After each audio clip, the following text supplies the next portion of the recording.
At this point in our journey through Pisces season, we are deep into the depths of our unconsciousness.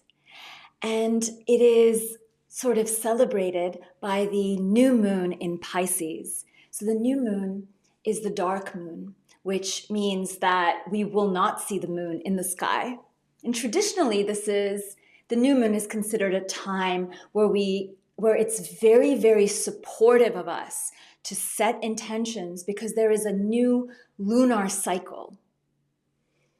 And so for those of you who may not have made this connection, one of the reasons we pay attention to the cycles of the moon is that they are largely connected to our emotional cycles. They are largely connected to the things in life that we cannot see, that we kind of may intuit or feel into with some practice, with some discipline, and with some, raw talent, obviously.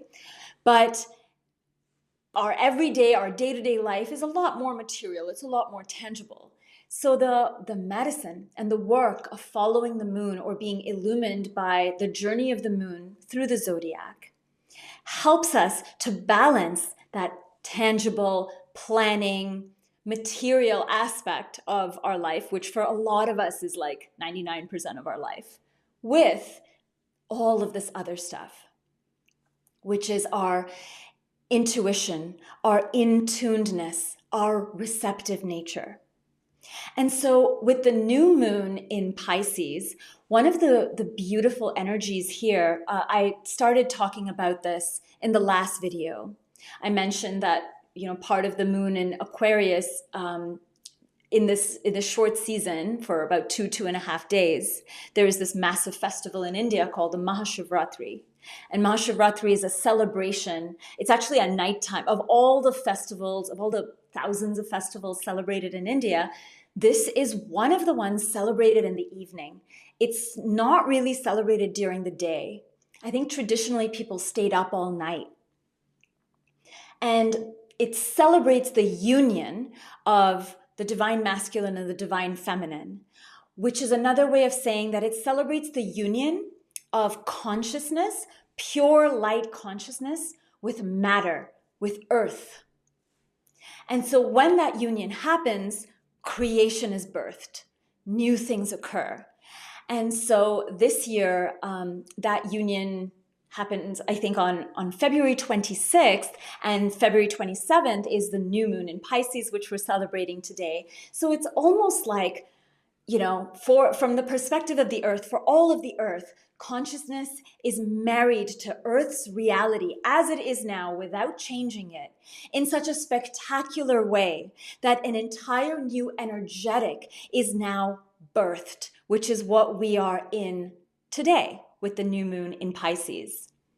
One of the really beautiful things that happens when you have new creation, new energy that is now birthed is you have a whole new template, a whole set of energies to play with. And this is a lot of what we're bringing in, or what we are invited to bring in, a space of newness. One of the activities that I suggested, something I do, like for when the moon is in Pisces, is, taking ourselves through the journey of, I want something, I desire something, and taking it on a journey of, now that I have the thing that I wanted, I feel, what do I feel? I feel full, I feel sated, I feel peaceful, I feel loved, I feel generous. And now with that, what am I doing? What are my actions? And a lot of that is connecting a personal desire in such a way that it resolves something for the earth, right? Which is a lot of this new earth, new template, new energy that we get to celebrate here in when the new moon is in Pisces. Pisces energy is also highly associated with healing. And this can absolutely be physical healing, like if there's an illness or an ailment. That is absolutely part of it. The aspect of healing that I think is available to us is, I think, the healing from any false perceptions that we have. And one of the most viscerally painful false perceptions that we hold is that we are in fact separate, right? We're separate from the earth, we're separate from plants and animals, we're separate from God. Humans are a virus on earth, which inherently means that we are not part of the healthy ecosystem that is the biosphere of the whole planet. Right? So if we think of humanity, if we think of ourselves in these like weird and damaging ways, and again, there's good reason, right? Because there's pollution, there's cruelty, humans are individually and collectively enacting a lot of violence on the earth.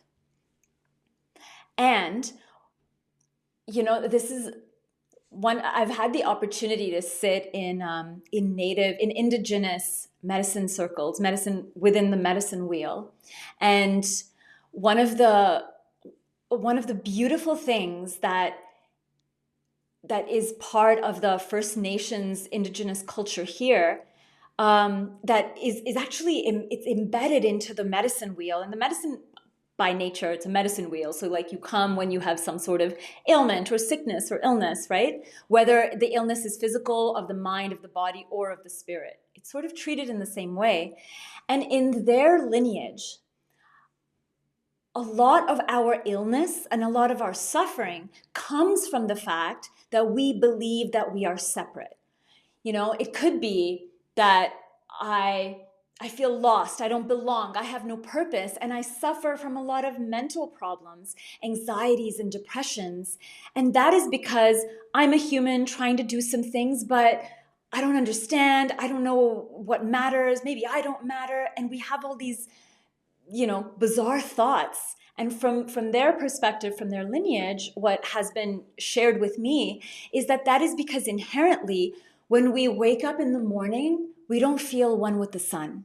We don't feel one with the current weather, winter, summer, spring, autumn. We don't feel one with our bodies. We definitely don't feel one with the home that we live in or the family that we live in. We are so disconnected from the ground that we walk on, the grasses, the leaves, the trees. I mean, even like I live in a city here, it's, very concrete. And yet it's been a real discipline for so many years for me to wake up in the morning and feel one with the environment. And it's not about feeling one with the city, right? It's feeling one with the earth, whatever that looks like, whether that comes in the form of prayer or meditation or dancing or taking a walk or reading a book or, offering water to your plants, whatever that is. But that practice of remembering and bringing ourselves to the place where we are always in oneness, even though it may feel like we're not, or we may act like it, that's actually the temporariness. A lot of that, especially with this particular 2025 new moon in Pisces, that healing energy to resolve the illusions that we are somehow separate, has a great opportunity, and that is actually the invitation. And so once we are on this healing journey, then we can actually accept the great realization of, okay, I am an individual. My name is Arya. I look like this. This is my body. You are a different individual. You have a different name, a different identity. We're one, but we're kind of having an experience of being separate. How fun is that? Oneness for me looks and feels like this. What does it look and feel like for you? And now we're having completely different types of conversations with each other, right? It's not about needing to requiring proof or validation from each other. It actually then we become realized in our true essential human nature. And now the simple conversation that I have with you, one human to another, just becomes different. It becomes less about our thoughts and opinions about shows or celebrities or movies or politics. And it becomes more about, oh my God, today, this is how oneness is or is not moving through me. How is it moving through you? Oh, wow, really? And then you just have a chat about that. And it's so strange. This is with a lot of my friends, this is generally the baseline of our conversation. This is just a thing I'm moving through. No one fixes each other. And we're generally very much like, oh, wow. Obviously, we offer reflections, but it has made my friendships so much more different than even 7 or 8 years ago when I wasn't here and I inherently had some type of competition or need or pain of belonging to have healed. And that was what was coming through in my friendships. And so this is the energy of the new moon in Pisces.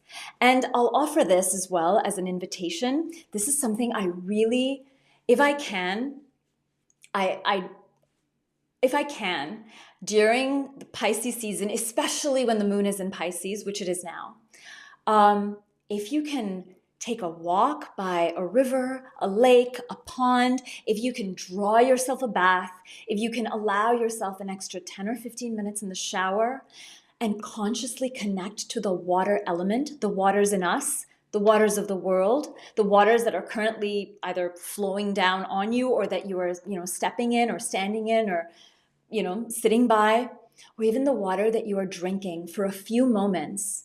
Right? Like the earth is 70% of our planet is water. 70% of us is water.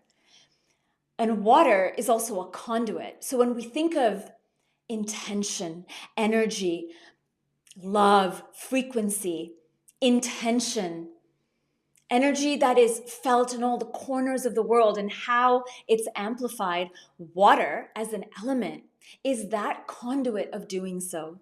So even if it is for 5 minutes to connect with the element of water in a way that makes sense for your life, and if nothing else, it could simply be pouring yourself a glass of water, sitting with it, breathing with it, in it, singing your favorite prayer or devotional song into it, and aligning the waters within you with the waters around you, I know this is a thing for me, being in this particular part of India where I'm in. The rivers around New Delhi, specifically the Yamuna River, is heavily polluted, right? Human activity, all of this stuff. And so, other parts of the world suffer different types of destruction. There's fire somewhere, there's floods somewhere else. And so having the opportunity to come into alignment with the water element, with any element, but specifically now because it is the new moon in Pisces, I would not pass up this opportunity. And sometimes I think, we always wait for something in the world to change, some savior to show up, someone else to fix this for us.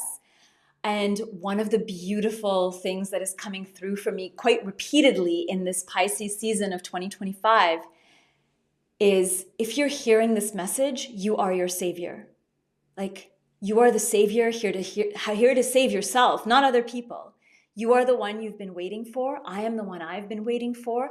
And we are here to align our waters and heal the waters of the earth and the waters within us. And that starts with coming into some awareness and some loving consciousness with what it is that truly nourishes us. And so, this offering, this invitation of sitting in the water, taking a bath, taking some time to just sit and drink your water consciously, lovingly, or splash around in a lake, if that's available to you. It is about receiving the hydration, receiving the necessary fluid life force that actually heals us. So I will leave you with that today. Enjoy the new moon. Enjoy bringing in consciousness to the life and matter and reality that you are in without needing to change it. And the other one last thing I'll say, the other thing about being in water is that we so easily can let go.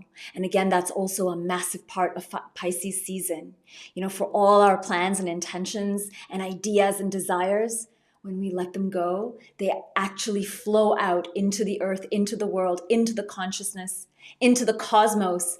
And then eventually, maybe a few days or months or some indeterminate amount of time later, they come forth in a surprising way. And it is that cycle that we are being reminded of. When I started Pisces season, I introduced that how I see it, there are different phases to creation, right? We're taught a lot about manifestation, which is one of the phases, but through formlessness, through the journey of the unconscious, we actually learn the yin side, the magnetic side, which is I can let this go because I trust, and I trust in receiving it. And I trust that when it comes, without hesitation, I will be able to receive my dreams. I will be able to receive the thing that I am desiring and I want to create, even if it doesn't look like how I imagined. And that is part of the cycle that we are in. I hope this video meets you where you are. Enjoy the new moon and have a beautiful day.